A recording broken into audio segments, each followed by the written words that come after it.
현재 있는 곳에서 뛰쳐나가고 싶은 분들이 굉장히 많을 거예요. 뭐 직장 다니시는 분들은 퇴사하고 싶은 마음도 있고, 근데 그럴 때에 필요한 게 생각인 거죠. 여기서 뛰쳐나가는 건 포기인가 도전인가. 사실 그거를 우리는 주변 사람들에게 물어보고 부모님에게 물어보고 하는데 본인만이 아는 거거든요. 본인이 결정해야 되거든요. 근데 그 결정하는 힘이 없는 거죠.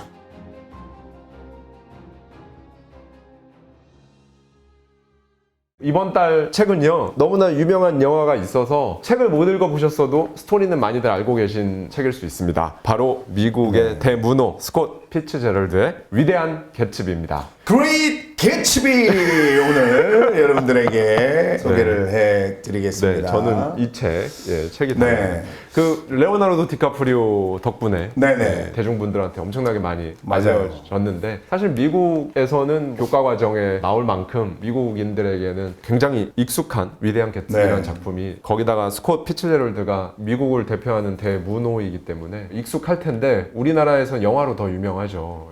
영화 보셨나요? 그럼요. 그 디카프리오 영화는 봤죠. 전 영화를 못 봤어요.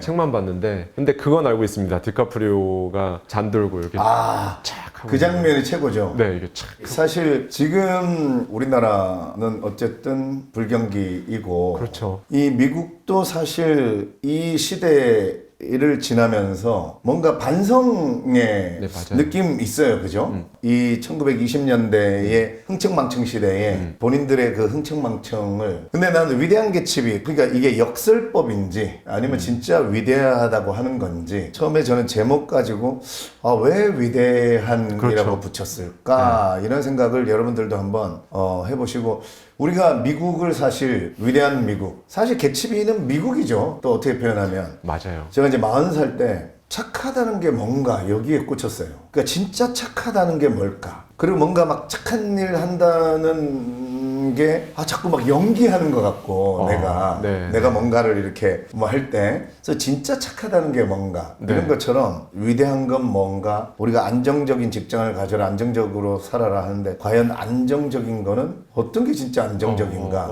뭐 이렇게 책을 읽으니까 자꾸 이제 질문을 던지게 되고 의심하게 되고, 이런 게 저는 제가 책을 읽는 이유 중에 하나고, 그 과정을 거치면서 어떤 문학평론가가 써놓은 거라든가, 물론 그분들의 얘기들 있지만 책이라는 건 사실 정답이 없다고 보셔야 됩니다. 그리고 생각을 하려고 하셔야 돼요, 여러분. 이게 생각하는 게 사실은 되게 에너지가 많이 소모돼요. 그러니까 우리 뇌가 잘 안 하려고 그럽니다. 그러니까 우리가 예능 보는 거가 좋아. 최진석 교수님이 많이 하신 말씀이에요. 맞아요. 예능은 생각 없이 봐야 재밌고, 예술은 생각을 가지고 봐야 재밌어서, 그래서 사람들이 예술 보는 걸 힘들어하는 거야. 자꾸 생각을 끌어당겨야 재밌으니까. 근데 우리는 억지로라도 생각을 해야 지금 이 불경기 앞으로 찾아올, 저는 지금 아직 서막도 시작 안 했다고 생각합니다. 지금 막 어렵다 하잖아요. 이거요, 제가 무슨 무서운 얘기나 부정적인 뭐 그런 얘기를 하는 게 아니라, 우린 이겨놓고 싸우기 위해서 정말 준비를 해야 되는데, 이럴 때일수록 더욱더 우리는 진짜 핸드폰을 던지고 자꾸 생각을 하는 습관을 들이고 힘을 길러야 돼요. 그래야 내가 어려움에 봉착했을 때 그 생각의 힘으로 헤쳐나가는 거거든요. 근데 우리는 계속 핸드폰만 보고 생각을 안 하고 있으면 어떤 역경이 닥쳤을 때 내가 그 생각을 안 해봤기 때문에 헤쳐나가는 힘이란 결국은 내가 생각을 해야 그 헤쳐나갈 수 있는 방법을 알아내는 거잖아요. 그래서 여러분들 한 달에 한 번이라도 우리와 함께 이렇게 하고 만다 또 만나시면, 요때에 우리가 던져주는 얘기들, 하드님이나 저나 또 엄청 이거에 대해서 생각하고 왔는데, 오늘 우리 얘기를 들으시고 여러분들도 요 책을 한번 읽어보시면서 자꾸 생각을 해보시면, 그럴 때 저는 제가 이 확장되고 커지더라고요. 공감합니다. 그 특히 생각 얘기를 해주셨는데, 100명이 있으면 2명 정도만 생각을 한다고 해요. 실제로 3%는 본인이 생각을 한다고 생각하고 있고, 나머지 95%는 생각을 안 한다고 합니다. 여기서 말하는 생각은 이제 사고겠죠. 사고.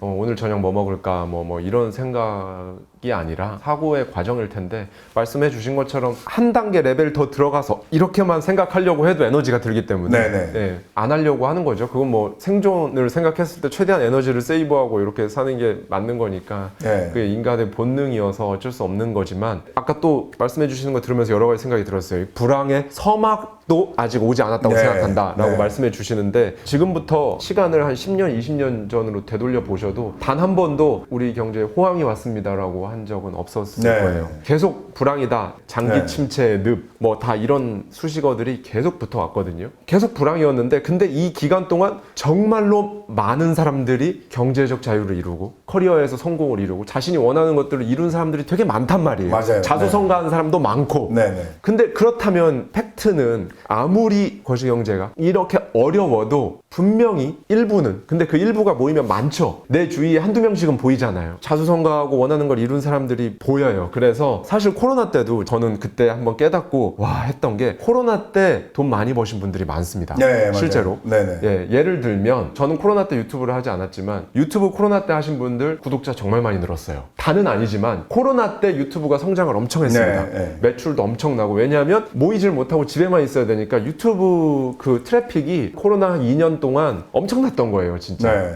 예, 지금하고는 차원이 다릅니다, 트래픽이. 예, 그래서 저는 가끔 되게 아쉬워요. 와, 나도 코로나 때 유튜브 했었으면 네. 그걸 한번 누려봤었으면 되게 좋았을 텐데. 네. 근데 유튜브도 그렇고요. 예를 들어 모이지 않고 할 수 있는 온라인 비즈니스를 전개했거나 이러셨던 분들은 정말 돈을 많이 벌었어요. 네. 근데 제가 그럼 나는 코로나 때 뭐 했지? 생각해 보니 코로나 때 제가 직장인이었는데 그때 제가 했던 거라고는 확진이 아니어도 열이 37.5도 이상 나면 그때 재택근무를 하게 정부에서 제 공공기관이었기 때문에 네. 보건복지부에서 다 공문이 내려와가지고, 근데 하루는 자고 일어났는데 몸이 컨디션이 안 좋아서 열을 재봤더니 38점 몇 도더라고요. 네. 근데 이게 코로나인지 뭔지는 알 수는 없지만 회사에 보고를 했더니 재택해라 라고 해서 정말 뛸 듯이 좋아했어요. 네. 우와, 재택이다. 코로나 때 제가 한 건 그거밖에 없더라고요. 회사 출근 하루 안 할 수 있다고 좋아한 거. 네. 그 다음에 제 아내가 코로나 확진을 받았었는데 가족 중에 코로나 또 걸린 사람이 있으면 일주일간 네. 재택근무. 네. 그때도 와이프가 코로나 걸렸는데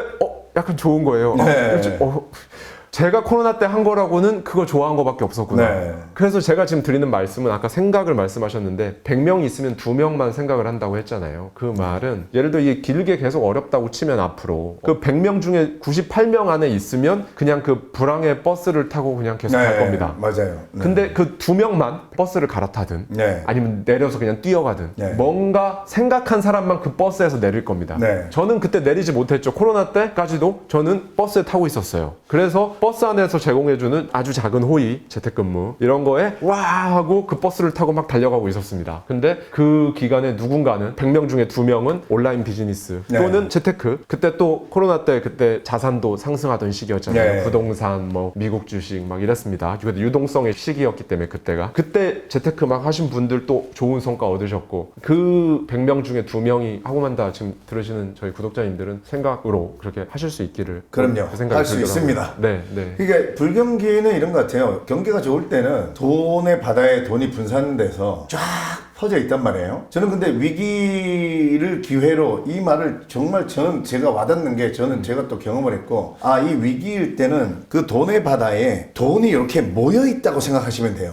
그래서 어떤 사람들은 정말 기회를 잡죠. 그렇기 때문에 경기가 좋을 때는 넓은 데에 포진돼 있지만 쫙 풀어져 있다. 오히려 그거를 많이 모으기는 힘들어요. 누구나 어느 정도까지는 벌 수 있지만, 근데 이 불경기라는 것은 돈이 딱 모여있기 때문에 거기만 찾아내면, 사실은 그래서 위기일 때 그곳을 찾아내는 사람들이, 그래서 위기를 좋아하는 사람들이 많습니다. 맞습니다. 오히려 네, 위기일 맞아요. 때 그게 딱딱 모이게 되거든요, 돈들이. 그러니까 그거를 찾아내려면 생각을 해야 되고, 아까 방송 전에 하드님이 4월 달 어떻게 보내셨어요? 그래서 저는 4월에 제가 요 문장 하나 때문에 너무 기분 좋게 지내고 있어요. 중국 명나라 때 사상가이자 문장가 이타고라는 분이, 세계는 얼마나 좁으며 네모난 책은 얼마나 넓은가. 제가 이 문장을 탁 읽는데, 그냥 이걸 딱 읽는데 제가 가슴이 너무 탁 이렇게 커지는 느낌인 거예요. 그리고 너무 한 번에 이해를 했어요. 그러니까 책을 읽으면 우리가 원리를 알게 되잖아요. 우리가 과학을 이해를 하면 지구 내부로 안 들어가 봐도, 아니면 저 우주 너머에 달나라에 안 가봐도, 저 바닷속에 안 들어가 봐도 거기에서 일어나는 일들을 알아내고, 우리가 헨리해성 76년 뒤면 여기 나타날 거야 이러면 휙 나타나고, 이런 원리를 알잖아요. 그래서 책을 읽고 생각을 하면 이 세계가 안 가봐도, 공간적으로 안 가봐도 시간적으로 미래로 원리로 안 가봐도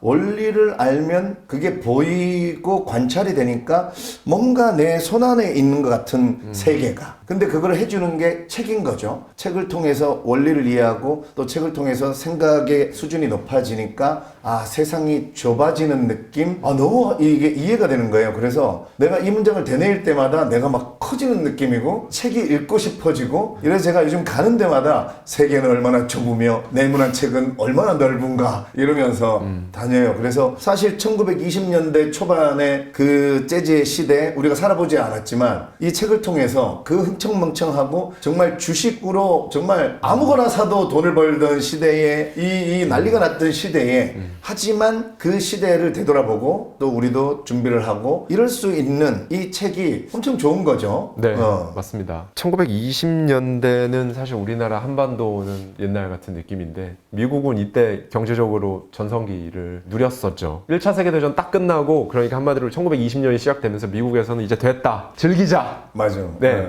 그리고 또 전쟁을 치르면 무조건 엄청난 경제적 이득을 보는 그렇죠. 나라들이 있잖아요. 미국이 가장 대표적으로 그런 나라였고, 유럽과는 완전히 분위기가 다르게 미국에서는 이제 해방감과 그 즐기자 뭐 이런 분위기였어요. 그래서 거기다가 경제가 대호황이 오고 방금 말씀하신 것처럼 주식 아무거나 사도 다 오르고 신기술들 뭐 막 포드 자동차, 라디오, 영화, 막 냉장고 막 이런 것들 막 등장하고 사람들이 대출을 받아서 소비를 막 하던 시기였거든요. 대출을 받아서 막 썼어요. 왜냐면 써도 주식 사면 또 오르고 막 이러니까 막 정말 경제적 관념도 막 되게 흐려지고, 그 다음에 재즈의 시대라는 말도 사실 이 스콧 피츠제럴드가 사실 만들어냈다고 해도 과언이 아닐 정도인데, 재즈가 또 퍼지면서 재밌는 게 1920년대를 통째로 파티 같은 시기가 열렸는데 1920년대 마지막 1929년에 대공황이 찾아옵니다.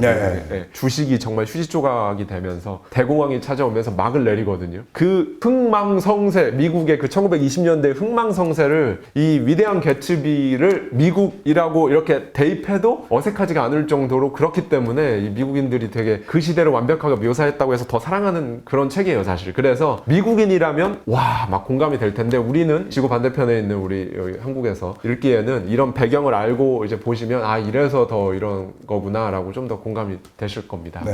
그리고 이제 제목부터 얘기하자면 맞아요. 위대한. 또 한편으로는 이 개츠비가 데이지를 사랑하잖아요. 그렇죠. 근데 여기서 데이지는 피츠제럴드가 굉장히 그 약간 속물근성 있고 좀 하여튼 뭔가 현모양처라든가 뭔가 괜찮은 여자 느낌은 아니게 묘사를 해놓잖아요. 맞아요. 근데 그런 여자를 어쨌든 개츠비는 정말 이 여자를 얻기 위해서 인생을 걸고 뭐 불법이든 뭐든 막 가리지 않고, 그러니까 데이지의 마음을 사로잡을 수 있는 건 돈이다. 그래서 돈을 벌어서 그 데이지가 살고 있는 맞은편에 대저택을 마련하고 파티를 해서 불빛을 반짝반짝이게 해서 사람들을 모으는, 그러니까 그 개츠비의 사랑은 위대하다 할 수 있겠다. 우리는 이걸 읽다 보면 왜 데이지 같은 여자에게 그렇게 할까 하지만 사랑이라는 거는 그 누구도 몰라요. 그죠? 자기만 아는 거예요. 그래서 사랑에 대한 돈 얘기 다 빼고 사랑에 대한 어떤 남자로서의 자세,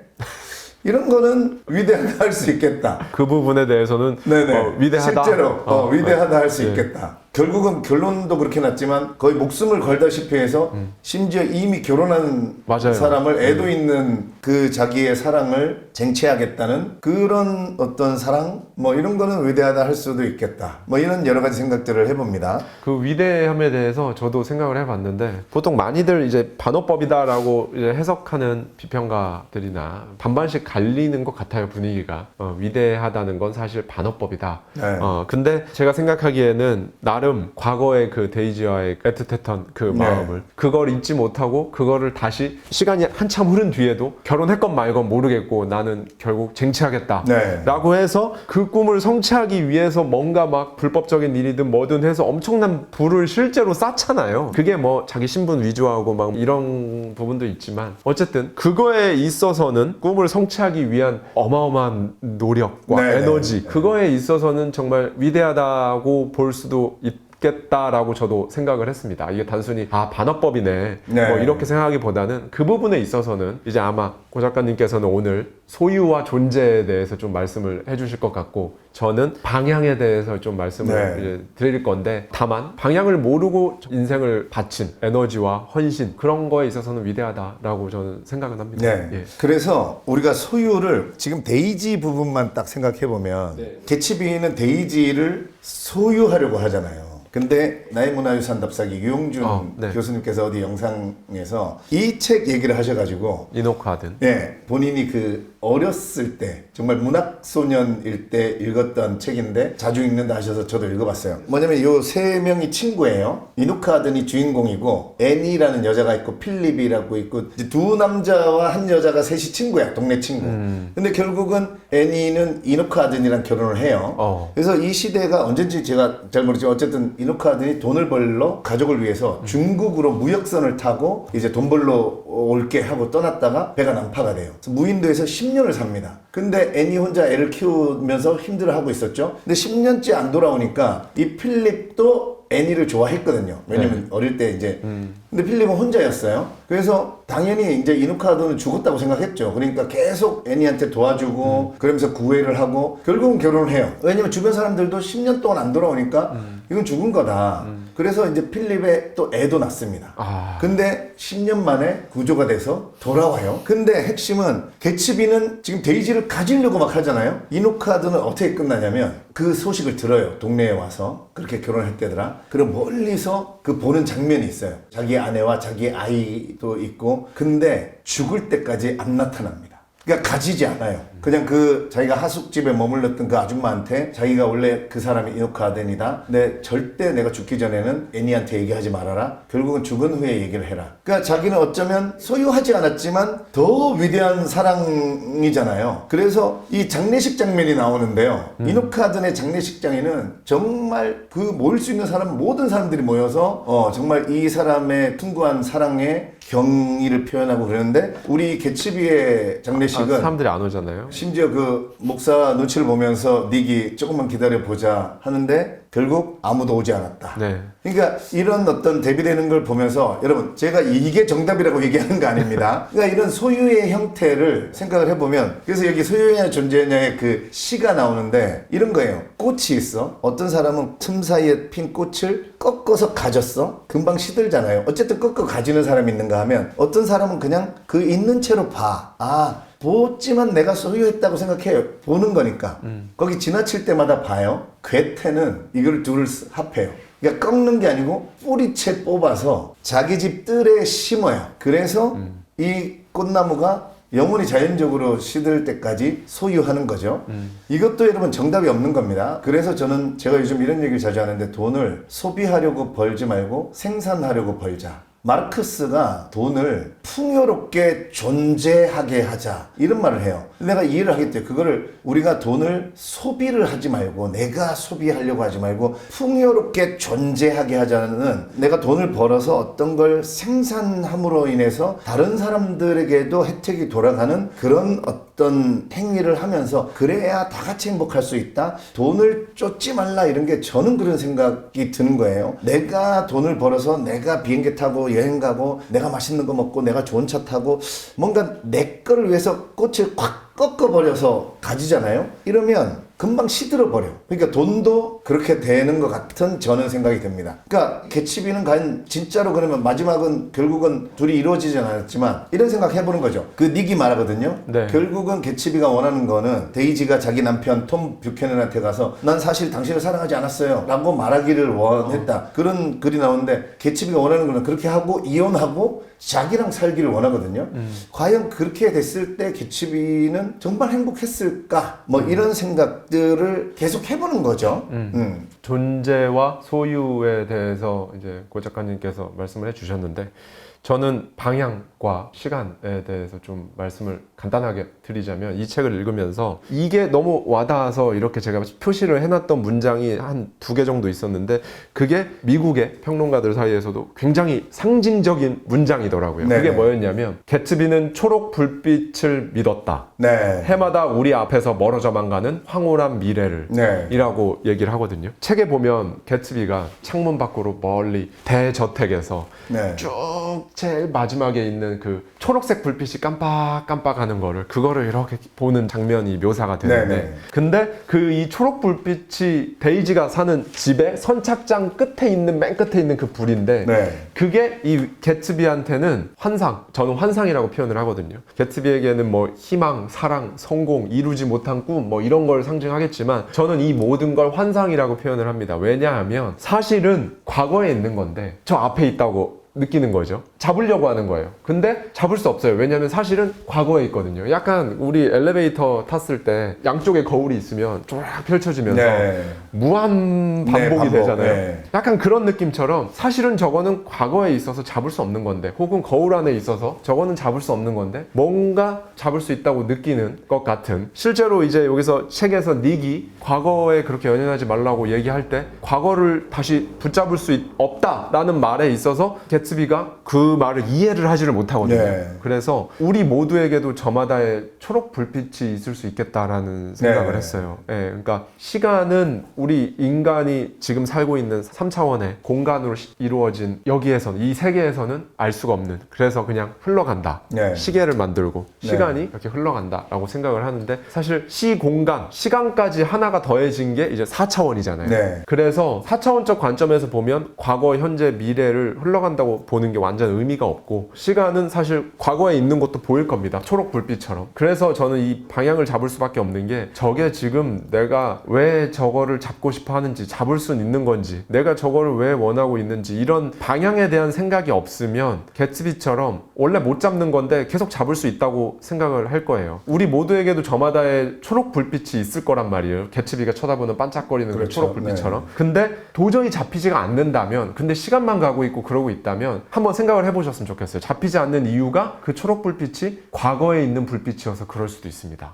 네, 그 말씀을 이게 좀 약간 오늘 서정적이라고 해야 될까요? 약간 네. 문학적인 표현일 수도 있는데 평소에 제가 드리는 메시지보다는 좀 더 오늘 뭐 문학 작품을 얘기하고 있어서 그런 걸 수도 있고 좀 더 상징적인 의미일 수도 있는데 여러분한테 잡히지 않는 무언가가 있고 그게 계속 시간만 흘러가고 5년, 10년, 20년 그 이유가 무엇일지 어쩌면 여러분은 과거에 있는 초록 불빛을 보고 과거에 내가 이 전공을 선택했으니까 지금 이걸 하고 있는데 그럼 내가 여기 왔으니까 여기에서 저 임원을 해야지 이런 정말 과거의 초록 불빛을 보고 내가 거기에서 쭉 이어져서 이걸 이뤄야지. 여러분이 선택한 전공은 여러분의 인생을 결정짓기에는 너무 어린 나이에 그리고 거의 대부분 진짜 원하거나 잘하는 것과 관계없이 결정된다는 사실은 모두가 잘 알고 계실 거고요. 하나의 케이스입니다. 뭐 예를 들어 내가 건축을 전공했으니까 내가 뭐 건축사가 됐고 내 건축사무소를 운영하고 있고 이걸로 내가 여기에서 최고가 돼야지. 근데 이거 하면서 계속 스트레스 받고 아프고 뭐 건강 안 좋아지고 내가 원하는 만큼 경제적인 것도 안 이루어지고 이러고 있다면 그 잡히지 않는 이유가 그 초록불빛이 사실은 저기 난 미래에 있다고 생각하고 있는데 사실은 과거에 있는 불빛을 지금 보고 있어서 잡고 싶어도 잡을 수가 없는 애당초. 네.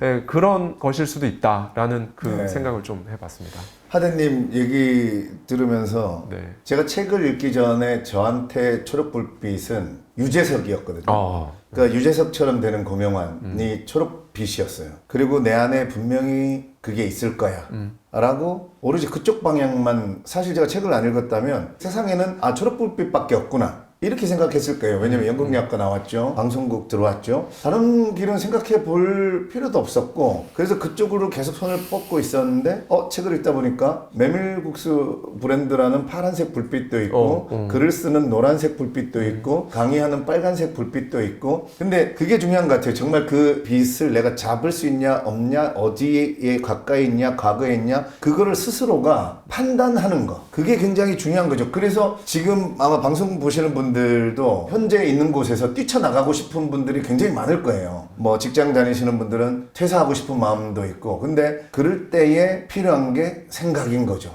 생각을 통해서 정말 이 내가 잡을 수 있는 것인가? 여기서 뛰쳐나가는 건 포기인가 도전인가? 이런 거를 아무도 모릅니다. 사실 그거를 우리는 주변 사람들에게 물어보고 부모님에게 물어보고 하는데 본인만이 아는 거거든요. 그래서 본인이 해결하려고 작정을 하고 내가 해결하겠어. 내가 결정하겠어. 그 얼마 전에 최진석 교수님께서 그 하대님이랑 요 자리에서 네. 그러니까 우리는 좋아하는 걸 하라 하는데 좋아하는 거를 찾아내는 건 불가능하다. 그냥 내가 하고 있는 걸 좋아하게 결정하는 거다. 최진석 교수님이 그 얘기하신 영상을 맞아요. 제가 봤는데 본인이 결정해야 되거든요. 근데 그 결정하는 힘이 없는 거죠. 우리는 생각에 힘이 없어서 결정하는 힘이 없어요. 그래서 이 생각의 힘을 높여서 내가 결정할 수 있는 저도 사실 방송국에서 뛰쳐나올 때 엄청 무서웠어요. 얼마나 무서웠겠습니까? 하대님도 그렇죠. 사실 직장에서 맞아요. 나올 때 무서웠죠. 무서운데 결정을 했거든요. 아, 저거 내가 잡을 수 있는 빚이 아니다. 그러니까 그 결정을 제가 책을 안 읽었으면 저도 결정 못 했을 거예요. 근데 책을 읽으니까 결정이 되더라고요. 그래서 여러분들도 여러분들의 초록빛을 한번 결정해 보시고 이 문장은 저도 이게 비슷한 것 같아요. 저도 책을 읽다가 가장 먼저 원어로 된 책을 읽어본 게 이 위대한 개츠비예요. 너무 이걸 읽고 나니까 그러니까 영어를 잘하지 못하는데 그냥 원문을 알든 모르든 한번 보고 싶은 거잖아요. 그냥 주르륵 읽고 네, 싶더라고요. 네, 그래서 영어로 된 그 위대한 개츠비를 사서 끝까지 그냥 쭉 이렇게 읽어봤어요. 근데 이 초록빛 읽어주신 저는 그 앞에부터 안 그래도 오늘 내가 이렇게 줄쳐왔는데 네. 그 앞에 보면 결국 나는 점차적으로 한때 네덜란드 선원의 눈에 꽃을 피웠던 이 오래된 섬이 어떤 곳인지 알게 되었다. 이 섬은 신세계의 신선한 초록색 가슴이었던 것이다. 이 섬에서 사라져버린 나무들 개츠비의 저택을 위해 길을 내주었던 나무들이 한때는 모든 인간의 꿈들 가운데 가장 위대한 마지막 꿈에게 속삭이면서 유혹했던 것이다. 매혹의 순간 인간은 이 대륙 앞에서 틀림없이 숨을 죽였을 것이다. 이러다가 쭉 넘어가서 개츠비는 초록색 불빛을 믿었다. 저는 이 초록색 불빛이라고 했던 것도 저는 이 앞에 읽어보니까 왜냐 빨간불 노란불 있었을 텐데 그렇죠. 그 화려함을 피츠제럴드가 초록빛을 아마 우리는 문명이었잖아요. 이때 1920년 아까 막 흥청망청의 시대고 뭔가 막 문명이 한 단계 업된 시기인데 과연 이 뉴욕에 원래 그 초록의 나무들이 있는 자리에 그 나무들을 다 깔아뭉개고 문명을 건설해서 이제는 초록색 불빛을 밝혀놨는데 과연 이게 좋다고만 할 수 있겠는가? 우리가 왜 핸드폰도 이제는 막 그런 얘기 많이 하잖아요. 야, 이게 그래 문자 보내는 정도까지가 사실 그 정도까지만 했으면 좋지 않았을까. 인터넷이 연결되고 영상이 나오는 순간 이건 좀 너무 발전한 거 아닌가. 뭐 이런 어떤 생각들을 저는 이 문장을 보면서 아 그래 초록색 나무들이 있었는데 걔들이 다 엎어지고 그 자리에 초록색 불빛이 생겼어. 근데 과연 이걸 좋다고 할 수 있을까? 이런 생각들을 해보는 이런 게 또 이 문학의 묘미고 책의 묘미고 생각의 힘을 얻을 수 있는 그런 장면이어서 저도 이 개츠비는 초록색 불빛을 믿었다. 이 문장이 너무 또 기억에 남죠. 네.